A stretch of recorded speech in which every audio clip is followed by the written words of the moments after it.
The Supreme Court that has issued a raft of directions to parties in the Building Bridges Initiative or BBI case that will be heard next week for 3 days. The Supreme Court, headed by Chief Justice Martha Koome, directed that only 2 lawyers per party in the BBI matter will be allowed to appear physically in court and address it in compliance with the COVID-19 protocols. The appellants, Attorney General Paul Kihara Kariuki, the IEBC, and Morara Omoke, will each be allocated 45 minutes to highlight their submissions. The main respondents will also be allocated 45 minutes each to summarize their submissions. Parties in the matter supporting appellants in this case will be allocated 15 minutes each to summarize their submissions. A similar time will be accorded to each of the parties supporting respondents' case, contesting the proposed constitutional changes.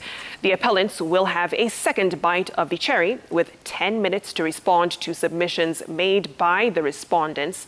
All friends of the court who will be admitted next week during the hearings will not be allowed to address the 7-judge bench.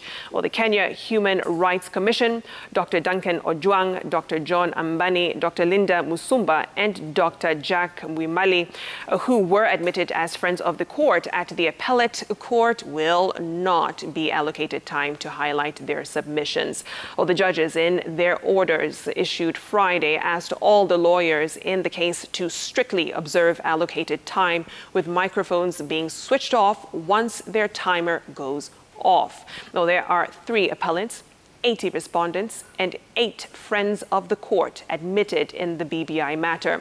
The judges will, among other issues, be expected to rule with finality on the procedure of amending the Constitution, the role of the IEBC in verification of signatures submitted in support of a referendum, and whether there are articles in the Constitution that cannot be amended under the basic structure doctrine, as argued by the respondents.